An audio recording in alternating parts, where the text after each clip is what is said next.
Buenos días. Voy a presentaros al profesor Miguel Anxo Pena, que es quien va a impartiros la asignatura 4.1. El módulo 4 está compuesto por 4 asignaturas. La primera de ellas es Historia del Pensamiento Occidental y esa asignatura os la va a impartir él. Miguel Anxo lleva ya unos cuantos años dando clase en el máster, como 5 o 6, unos 6 años. Este año estamos en la 20ª edición, o sea que estamos todos de celebración. Él es profesor de Historia de la Iglesia, además de ser el director de la biblioteca o el bibliotecario de la Universidad Pontificia de Salamanca. Da clase en la Facultad de Teología y en la Facultad de Derecho de la Pontificia de Salamanca. Es experto en la Escuela de Salamanca, o sea que seguramente en su asignatura vais a aprender mucho de eso. Muchas gracias, Miguel Anxo. Gracias. Bueno, como el tiempo es corto y esto deben ser 45 minutos, ¿no? Para mantenernos en el tiempo. Yo sí quisiera empezar por presentaros un poco cómo veo yo el sentido de esta asignatura en el medio de un máster de doctrina social de la Iglesia, ¿no? Porque hablar de la historia del pensamiento occidental puede ser hablar de todo o no hablar de nada, ¿no? Esa es una cuestión que me parece que como elemental, así para partida, es importante, ¿no? Cómo relacionar, por otra parte, la historia del pensamiento occidental con la doctrina social de la Iglesia, eso es lo que me parece más importante, ¿no? Entonces yo ahí vería como una cuestión que sería el enclave en el que yo intento un poco configurar y ubicar lo que sería esta asignatura, ¿no? O lo que yo espero que pueda servir para ayudar a conectar con la doctrina social de la Iglesia. Y en ese sentido, la primera cuestión que hemos de tener presente es que aunque la doctrina social de la Iglesia pues comience formalmente con León XIII, el sentimiento social y la preocupación social en la Iglesia se remonta a las primitivas comunidades cristianas, ¿no? A los orígenes del cristianismo. Por tanto, desde ese lugar tenemos que partir y configurar y argumentar para poder llegar a lo que en ese siglo XIX comienza León XIII de una manera más formal, ya configurado con esos términos de doctrina social de la Iglesia, ¿no? En este sentido, por tanto, es decir, cuando el cristianismo surge, ni siquiera inventa nada, evidentemente, ¿no? Sino que vive de tradiciones, como sabéis, fundamentalmente dos que serán las más significativas, la judía y aquella que la vinculará con el mundo romano, ¿no? Y esos dos entornos pues van a producir aportaciones muy ricas y sensibles a lo largo del tiempo, ¿no? Plantear así las cuestiones, bueno, pues puede ser como meter todo en un cajón desastre y intentar pues, que las piezas encajen, es una tarea compleja, ¿no? Pero a mí me parece que sí que es una cuestión que permite entender y comprender y elaborar un discurso razonable y coherente, podríamos decir. Intento explicar un poco esto porque si no, no tendría mucho sentido argumentarlo, ¿no? En este sentido, entiendo que esos principios básicos, elementales, que van a estar en los orígenes de la comunidad cristiana, pensemos y recurramos, no sé, se me ocurre ahora mismo, según estoy hablando, a los Hechos de los Apóstoles y los bienes en común. Bueno, ese es un principio que va a estar sustentando y que va a argumentar un discurso que después de 2000 años no ha sido agotado, no solo como praxis, sino también como teoría, ¿no? No me sonrío ingenuamente, ¿no? Sino por la dificultad que eso ha conllevado, pero al mismo tiempo por la riqueza que ha producido, ¿no? Desde ahí, desde esos primeros marcos, se empiezan a conceptualizar unas ideas fundamentales y esenciales que van a permitir que se desarrollen una serie de ámbitos. Estoy pensando, por ejemplo, un concepto fundamental, evidentemente no inventado por el cristianismo y proveniente del ámbito del derecho romano, pero que sí que va a tomar una realidad y una expresión viva, el concepto de bien común, ¿no? Es evidente que la realidad de lo común en el concepto del Imperio Romano es fundamental, está sustentado por todo su derecho, pero cuando esto toma un cariz cristiano va a tomar un contexto manifiestamente, podríamos decir, de ampliación. partiendo de esa idea fundamental, ¿no? Que sería que en el ámbito del mundo romano y del derecho romano es algo que está escrito para aquel que es ciudadano, eminentemente, ¿no? Digo, eminentemente por no cerrar puertas después con todos los matices que esto permite, ¿no? Pero no cabe duda que cuando hablamos de bien común, ya desde una visión cristiana, estamos hablando de algo que de ahí surge, ahí se enraiza, pero que se amplía de manera significativa en muchas direcciones, ¿no? Esto, evidentemente, va a ser luego uno de los principios que vamos a tener presentes en la doctrina social de la Iglesia, el principio del bien común, ¿no? Como uno de los grandes marcos. Pero es evidente que por eso decía, ¿no?, esa vinculación que se produce a lo largo del tiempo se vehicula, ¿no?, en experiencias, en conceptos y en praxis que van tomando forma a lo largo del tiempo, ¿no? Pongo otro elemento, ¿no?, en ese juego, digo, por ir viendo este tipo de cuestiones. Otro contexto que me parece fundamental en el ámbito de la doctrina social de la Iglesia, o pondría dos ejemplos, o uno con una doble vertiente. La cuestión del individuo, de la persona, realidad que amplía ya el concepto también del mundo romano, evidentemente también el concepto judío e incluso el concepto griego, ¿no?, y produce visiones encontradas y diversas. Lo expreso o intento explicarlo un poco en esos orígenes para luego vincularlo. Pongo un ejemplo en los orígenes. La sorpresa que había producido en el mundo judío y la sorpresa y el malestar también en ambos contextos que produce, por ejemplo, la praxis romana del aborto, ¿no? Es decir, que va a ser una realidad que el mundo cristiano desde manera muy temprana, insisto, desde una tradición ya judía, no puede comprender y no puede aceptar. Eso, por otra parte, le distancia en ese concepto del derecho romano y le amplía. Pero vuelvo a la parte esencial, ¿no?, que es el concepto de persona, el concepto de individuo, que va a estar más allá de otros ámbitos, como el tema de la esclavitud, libertad o no libertad. Pensemos en ese sentido, ¿no? Es decir, a mí el tema de la libertad es un tema que me acompaña, ¿no?, igual que el de la Escuela de Salamanca desde hace mucho tiempo, y es un tema que está siempre vinculado a estas preocupaciones sociales y que por tanto desde ahí mantiene un interés, ¿no? Lo interesante es ver precisamente cómo esa realidad que viven los primeros cristianos, que la libertad y la persona está concebida desde una libertad interior, no quiere decir que la exterior y la física no sea importante, ¿no?, pero eso ayuda a desarrollar un concepto que a lo largo del tiempo va a tener unos resultados y va a tener unos aportes significativos y amplios, ¿no? Pero decía, y vuelvo con todo esto, después pondré algún ejemplo más, vuelvo a lo que esto sería. Es decir, cuando se plantea, por tanto, una asignatura como este tipo, os podéis imaginar que no se trata de hacer un recorrido histórico porque sí, por tanto, sino que la finalidad fundamental va a ser entroncar con estos elementos, con estos conceptos básicos, y lo que a mí me parece más interesante, y esto es lo que me encantaría que esta asignatura ayudara, ¿no?, a servir, es para ver cómo estos conceptos a lo largo de la historia se van expresando y van dando aportaciones. Es decir, que superemos prejuicios, que superemos ideas preconcebidas y que seamos capaces de ver lo que es una aportación en el tiempo y en la historia de una manera singular. Por tanto, es evidente que los orígenes del cristianismo van a tener unas aportaciones muy ricas, vinculadas fundamentalmente a esas comunidades, la jerosolimitana por una parte, la antioquena por otra y la romana por otra, como las tres primeras comunidades cristianas más significativas, ¿no? Pero no cabe duda que ahí tenemos un amplio proceso y un amplio tiempo relleno por otra asignatura, ¿no?, que sea la de los Santos Padres, ¿no?, y esa etapa del primer milenio, momento singular, rico y vivo, ¿no?, y que estoy convencido que Gaspar lo hará maravillosamente bien porque es un apasionado y lo hace realmente bien, ¿no? Es decir, de ver cómo esos elementos que ahí surgen después se retoman en un segundo milenio, ¿no?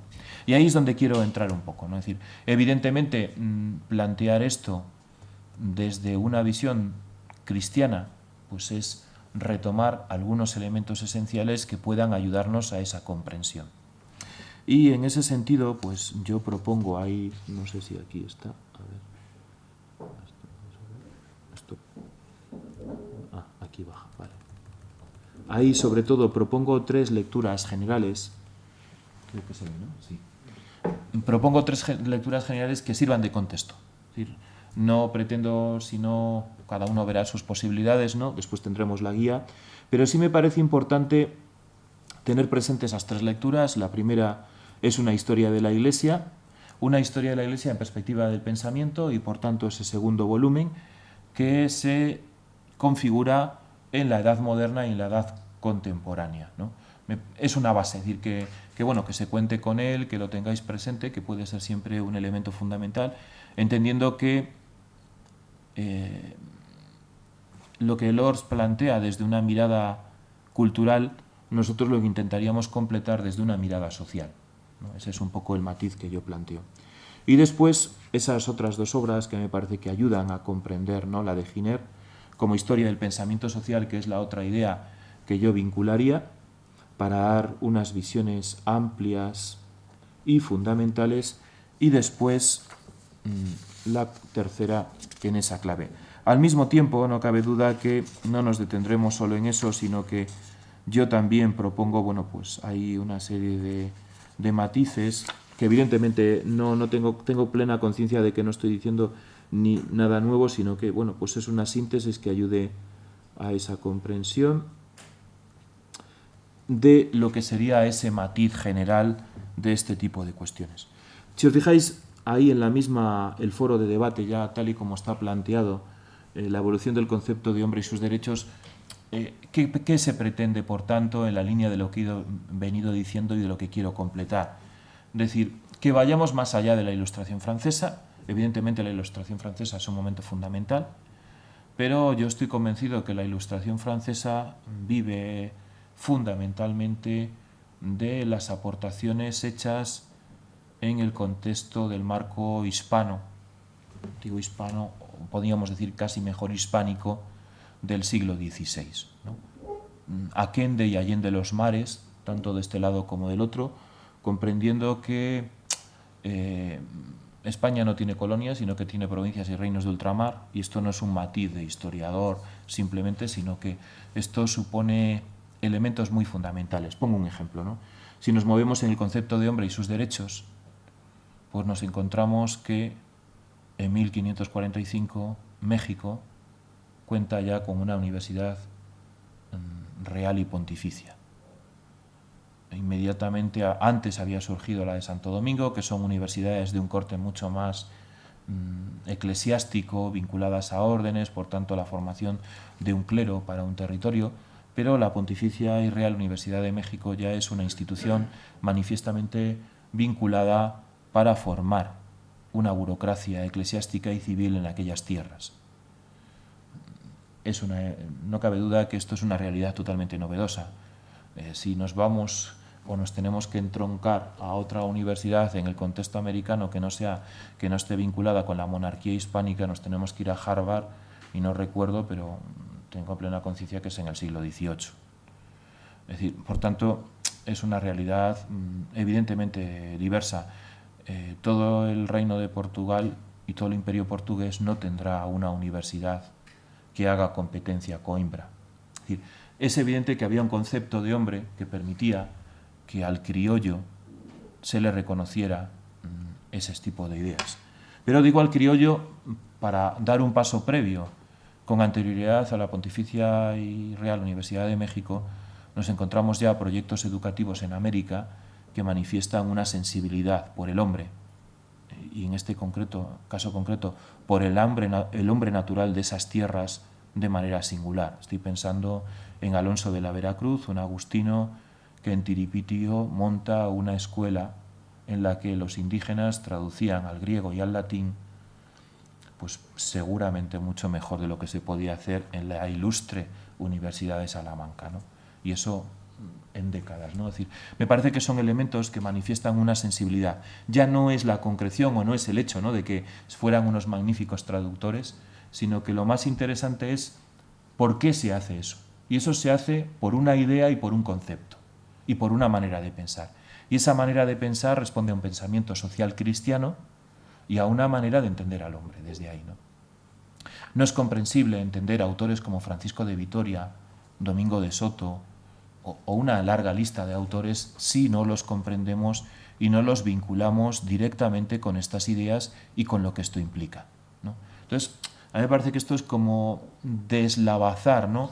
o desarmar un poco nuestras ideas para montarlas de una manera diferente, usar todo lo que tenemos, que entiendo que son la mayoría de lo que podemos leer y de lo que vais a leer en la guía, lo conocéis o lo habéis conocido antes, estoy segurísimo, pero el intento es usar esos elementos conjuntamente con esos conceptos fundamentales que estarían en la base y en el sentido de una conciencia social cristiana y desde ahí revisar y ver cómo evolucionan en el tiempo, ¿no? Esa preocupación por el hombre en sus múltiples formas y en sus múltiples elementos. No pongo otro elemento y además este lo hago de manera capciosa claramente, por eso lo digo de antemano, porque siempre es una de esas cosas que sería interesante que en nuestro momento presente, desde una conciencia social cristiana, se lo planteara de manera más manifiesta y de manera más abierta. Temas como el de la usura, por ejemplo. El tema de la usura a lo largo de la tradición cristiana ha sido un tema contestado de manera aguerrida, en el cual, pasando de unas proporciones pequeñísimas de intereses, se considera inmediatamente usura. Estamos hablando de cantidades pequeñas, es decir, de un 4%, un 7%, no más. No mucho más normalmente del 4%. No hace falta que yo diga en cuánto estamos actualmente ni pregunte, primero porque no lo sé, ¿no? Pero me parece que la pregunta es capciosa, pero es cierto que todos los autores del siglo XVI van a mostrar una preocupación atentísima por este tema. Y este tema lo llevan a la simpleza de la devaluación de la moneda, por ejemplo, y con la devaluación de la moneda el aumento del precio del pan, como elemento fundamental de subsistencia y de alimentación en Castilla, por ejemplo, ¿no? Es decir, no solo en Castilla, pero evidentemente, digo, como ejemplo, en ese momento es clarísimo, ¿no? Por tanto, respuestas concretas, respuestas coherentes y respuestas eficaces en una sensibilidad y en una preocupación concreta y abordada, ¿no? Otro elemento que me parece que ha de estar presente en ese concepto y en el ámbito de lo que yo propongo en esa idea de la evolución del concepto de hombre y sus derechos. Otro sería la concepción de la potestas, ¿no? Del poder. Otro elemento fundamental que nuestra época maneja de una determinada manera y con una relativa soltura, y Francisco de Vitoria se plantea en el siglo XVI dar dos relecciones en Salamanca sobre de potestate civili y dos sobre de potestate ecclesiae y una de potestate civili, es decir, sobre el poder del Papa y sobre el poder del emperador Carlos V. Evidentemente, lo que un intelectual de esa talla dijo en aquel momento, al emperador no le gustó nada. Dudo si el Papa lo conoció, pero si lo llega a conocer no le hubiera gustado tampoco. ¿Qué quiero decir con esto? Que evidentemente estamos en un momento en el que se dan un cambio de mentalidades significativo, que tiene lógicamente y manifiestamente su entronque en una etapa anterior, que es el siglo XV. Incluso aquí propondría una digresión, ¿no? para hacer más evidente esto todavía. Es decir, va siendo necesario que desde al plantear una historia del pensamiento occidental lo vinculemos también con la historia de los hechos y la historia de las ideas que están detrás de ese pensamiento. Y entonces superaríamos conceptos como el de reforma o contrarreforma que conocemos habitualmente y empezaríamos a hablar en clave de un ámbito de reforma que comienza en el siglo XV, se extiende a lo largo del siglo XVI y llega a un momento singular que es Trento, y después de Trento sigue ese contexto de reforma, aunque sea en clave de contrarreforma. Es decir, quiero entender que esto es una idea, sobre todo planteada por un historiador norteamericano, John O'Malley, un jesuita, que a mí siempre me ha parecido que es la persona que mejor ha plasmado esto, ¿no? Es decir, todos los intentos de reforma que se producen ya desde Isabel la Católica y el cardenal Cisneros, reforma de órdenes, reforma de estructuras, nombramiento de un tipo de obispos, de un tipo de jerarquía con una sensibilidad, va a ir progresivamente dando unos resultados, y esos resultados es una reforma. Es decir, en el medio de esa reforma estaría también, evidentemente, la reforma luterana y, evidentemente, también el anglicanismo como posturas extremas, ¿no? Evidentemente, a las que de alguna manera hay que responder. Pero esto lo digo no ingenuamente, lo vinculo con lo de potestate civili y lo relaciono ahora con otra cuestión que estaría de fondo y que a mí me parece también importantísima y fundamental. La libertad de los derechos humanos también como libertad religiosa. Es un tema actual, me parece, ¿no? Muy actual, muy usado casi como cuña, casi como piedra que se puede lanzar o se puede recuperar, depende cómo nos interese, cuando lo movamos, pero a mí me parece que en el fondo de esto hay también una trayectoria histórica que necesitamos recuperar y necesitamos conocer, ¿no? Pongo un ejemplo en ese juego, ¿no? Cuando los católicos ingleses, en el contexto de Jacobo I, después de las barbaridades de Enrique VIII, evidentemente no interesan otro tipo de creencias, y lo que se va a intentar es contestar a los católicos de una manera muy práctica. Agarrarle por donde hay que agarrar a siempre a alguien, igual que en nuestro presente, igual que en el pasado, que es por los recursos para vivir. Entonces, aquellos que querían permanecer católicos, en principio se les dice que pueden serlo, pero que pierden todas sus propiedades. El sistema es magnífico. Exactamente igual hoy funciona a otros niveles, ¿no? Es decir, ¿qué es lo interesante? Por una parte, que esto Jacobo I lo plantea en estos términos como soberano inglés, y que el Papa pide a una persona singular que responda a Jacobo I, una respuesta católica. ¿Quién va a ser esa persona? No va a ser un cualquiera, va a ser Francisco Suárez, efectivamente. Y Francisco Suárez responderá atentamente y justificará teóricamente los derechos y las libertades de esas personas. ¿Es simplemente una libertad de creencias? Evidentemente es algo mucho más grande que una libertad de creencias, ¿no? Pero no cabe duda que ahí yo estoy convencido que, por tanto, en este entronque del pensamiento hispánico estaría también una de las primeras aportaciones, para no decir la primera, porque estas cosas siempre son peligrosas cuando se plantean en estos términos, ¿no? Sí, una de las primeras aportaciones del pensamiento claramente cristiano en una respuesta a un problema tan singular y tan concreto como eso. Lo interesante es que Suárez, al mismo tiempo que hace esto, no se va a quedar solo con esto, sino que dará cabida posiblemente al pensamiento más delicado y más sensible para la estructura política y eclesiástica. Estoy pensando en el tiranicidio. Era una tradición clásica y estoy pensando, por ejemplo, en el Tercer Concilio de Toledo, justificada que al rey no se le podía cuestionar, es decir, no se podía agredir al rey, no se le podía tocar. Había esa idea, iba a decir cuasi sacra, no era cuasi sacra, es sacra. Pensemos cuando los reyes franceses, hasta Luis XIV tengo idea plena de que esto es así, cuando el rey salía un día para que la gente le tocara. Era una costumbre medieval porque se entendía que tenía una capacidad sanadora, ¿no? De ahí venía esa visión sacral, ¿no? Pero lo que Suárez plantea es que la soberanía es del pueblo. Esto suena muy ilustrado, pero no es ilustrado, es previo en el tiempo de manera manifiesta, ¿no? Evidentemente estoy saltando mucho, ¿no? Pero sí quiero como evidenciar elementos que permitan ver el sentido de este discurso que vamos a hacer, ¿no? O plantear las cosas para luego enseguida explicar el trabajo. Por tanto, esa soberanía está en el pueblo.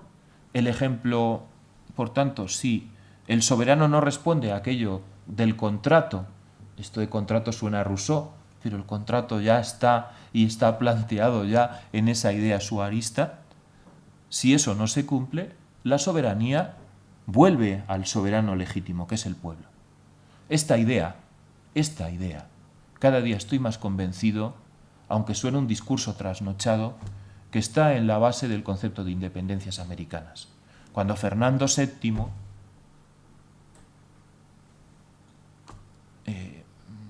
es destronado y automáticamente la soberanía vuelve al pueblo, porque la soberanía es del pueblo. Y esto, de hecho, los primeros alzamientos insurgentes en la América española son al grito de ¡Viva Fernando VII! No quiero decir con esto que no intervenga el discurso ilustrado, no estoy diciendo eso, pero sí estoy diciendo que a la base de todo ese pensamiento estaba la argumentación elaborada por ese jesuita singular, la figura más significativa del pensamiento hispánico de muchas épocas, ¿no? Francisco Suárez. Tanto es así que cuando los jesuitas son expulsados de América, en 1767, bueno, expulsados de todo el reino, ¿no? Pues evidentemente en las manos de los jesuitas estaba la formación intelectual de toda la América, ¿no? Las grandes universidades o la mayoría de las universidades estaban en sus manos. En todas las universidades, explicaba Suárez, en Derecho y en Teología y en Artes, en Filosofía, pero al mismo tiempo que esto había concretamente una cátedra de Suárez. Carlos III, al mismo tiempo que expulsa a los jesuitas, se carga las cátedras de Suárez y al retirar ingenuamente al retirar a los jesuitas de la universidad y de todo, al desaparecer los jesuitas, se creía que con eso se acababan las ideas que podían cuestionar y plantear un gobierno despótico como el suyo. Lo que no se daba cuenta él es que todos se habían formado a partir de las ideas suaristas, todos eran discípulos de los jesuitas y por tanto esas ideas seguirán manifiestamente presentes en el contexto universitario. Tendrá otros acontecimientos, ¿no? Pero me parece que con estos, como piezas de un puzzle, ¿no?, se puede evidenciar aquello que estamos proponiendo para esa lectura, insisto, en esa clave social tal y como la queremos hacer. Yo no sé dónde tendré aquí el resto de los materiales para tenerlo delante. Esto de los peces. Esto aquí no está. No sé dónde me lo habrá dejado Teresa.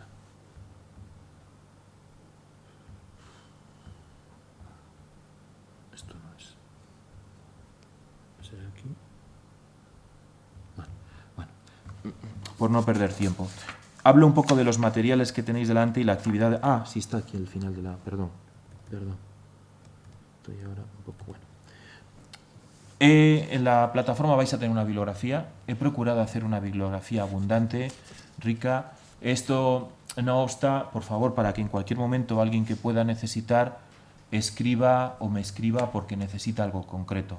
Yo creo que, desgraciadamente, no nos vamos a poder físicamente, que yo creo que es donde nos enriquecemos todos y tendremos que hacerlo vía, no sé cómo llamarlo porque es horrible esto, pero bueno, es el medio que tenemos en nuestras manos. Veréis que la bibliografía está ordenada con obras de referencia, diccionarios y enciclopedias, y siempre aquellas obras que yo considero como más significativas tienen unos asteriscos.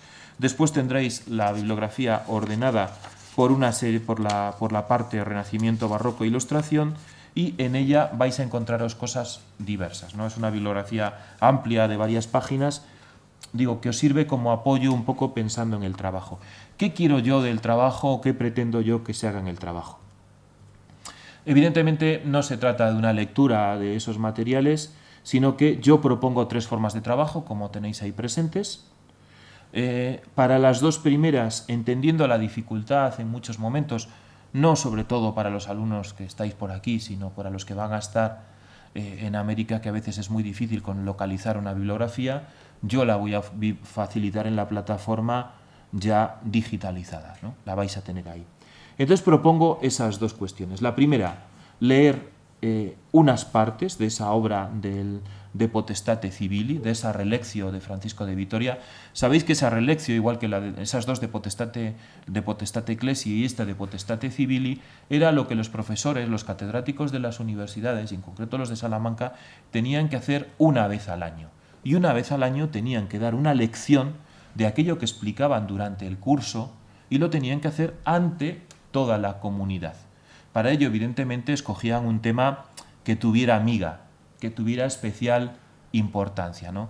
Sabemos que lo más conocido de Vitoria va a ser la relectio de Iure Belli sobre el tema de la guerra en Indias, y otra de las más importantes es el tema de los indios, la persona del indio, la persona del natural, ¿no?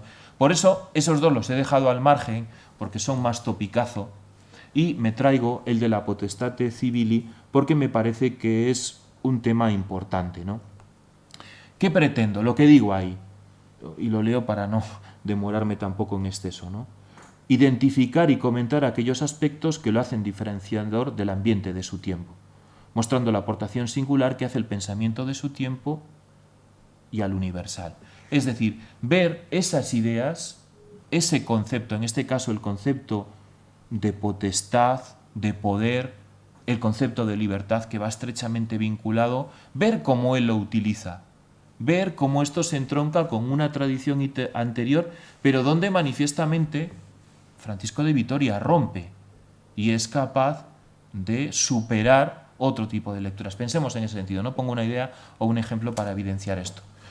A la base estaba el pensamiento feudal y el pensamiento conciliarista. Me detengo en dos minutos solamente en cada uno de ellos. Recuerden la idea feudal, ¿no?, en que unos nobles reparten el poder, controlan el poder y por encima hay un soberano, pero ese soberano está absolutamente sometido a esos señores, ¿no? Y por tanto, el antiguo régimen, todo el antiguo régimen, pero más el medioevo, es la compensación de poderes, tanto en el ámbito eclesiástico como en el ámbito civil. Pensemos en las órdenes mendicantes, ¿no? Es decir, es la idea más clara de un sistema democrático, de los que ha quedado, ¿no? Es decir, junto a él estaba el sistema democrático del conciliarismo, y ahí va a haber toda una polémica de si conciliarismo o papado, ¿no?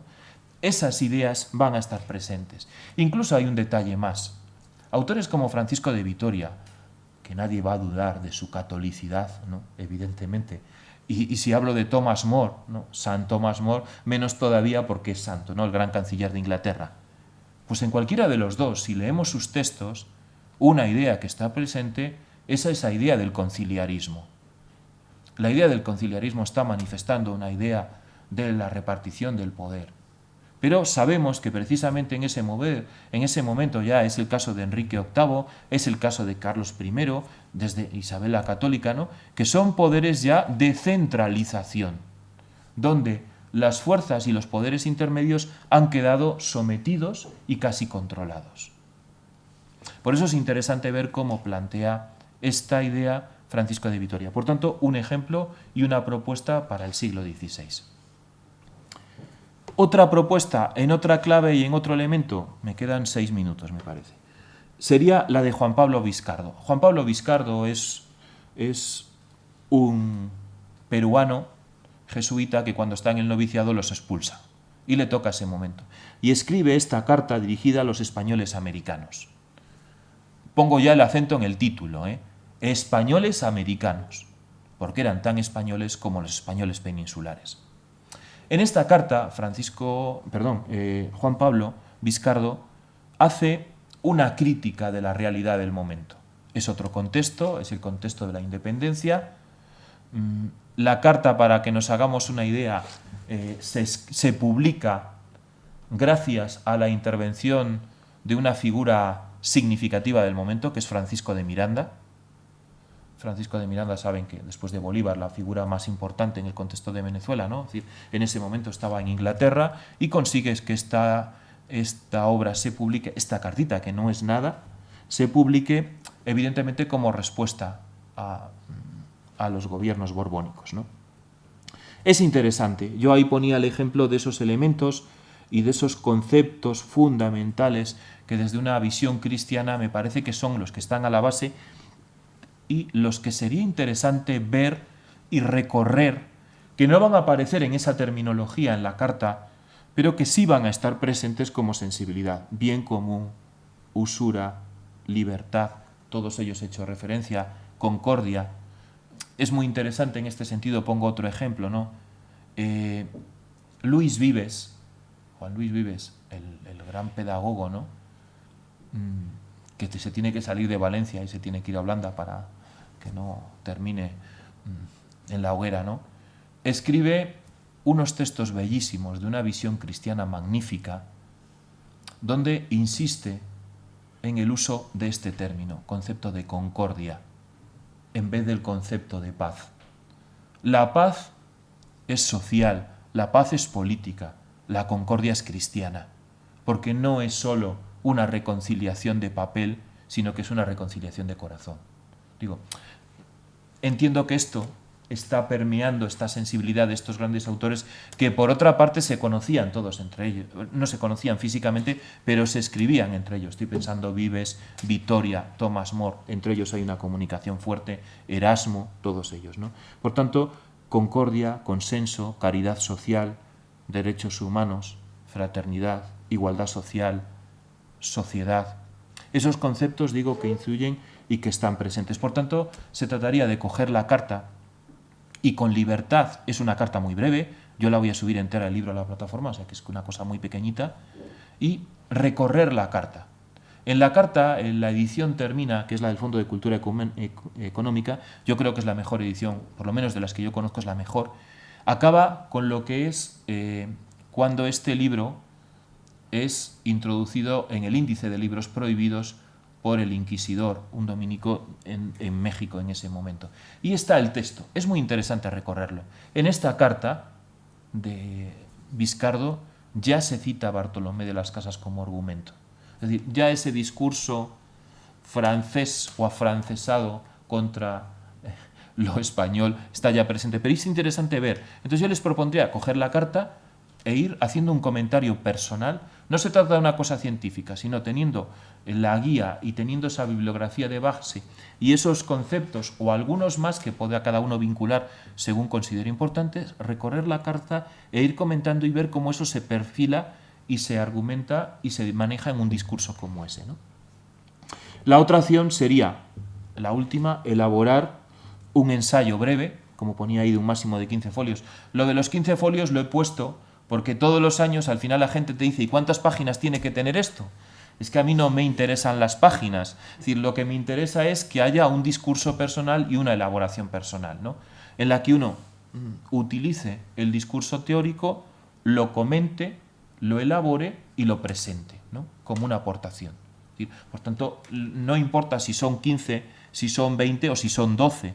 Lo importante es que sea una elaboración personal en la que uno, no sé, cómo traza la interdisciplinariedad o la transversalidad de estos conceptos a través de, iba a decir 2000 años, por lo menos en la evolución de esos 2000 años, ¿no? Momentos en los que uno ve que sea eso importante, ¿no? Y por tanto, esa sería la idea. También en esa última elaboración sería, pues, partiendo fundamentalmente de esos mismos conceptos que son los que sustentan ese tipo de sensibilidad, ¿no? Esto sería, en definitiva, mi propuesta. Es decir, creo que es una propuesta asumible, es una propuesta fundamentalmente de corte muy personal, es decir, yo no quiero una elaboración teórica en la que se retoma de no sé qué documento, es decir, no, es hacer un intento de una síntesis personal, porque eso es lo que va a quedar, ¿no? Es decir, si no, esta asignatura dentro del máster no tendría ninguna razón de ser. Si lo convertimos en algo teórico, no serviría, ¿no? Por eso yo les propongo leer esa síntesis propuesta en la guía de lectura y después desde ahí seguir un poco ese recorrido en la cuestión fundamental. Digo, la bibliografía que yo les propongo está pensada para completar esos conceptos, cada uno de ellos, ¿no? De una manera muy, muy amplia.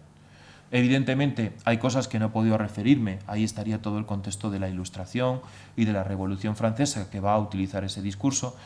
Rousseau, Voltaire van a estar a la base de ese tipo de sensibilidad, pero evidentemente yo no me he podido detener en ello, ni me tengo en ello, ¿no? Pero creo que son conceptos que pueden ayudar a la comprensión global de todo este tipo de cuestiones. Y cualquier duda, por favor, que tengáis, no es más que escribirme un correo electrónico o mandármelo para que todo el mundo lo escuche, lo lea porque puede ser interesante, y yo suelo responder con cierta agilidad.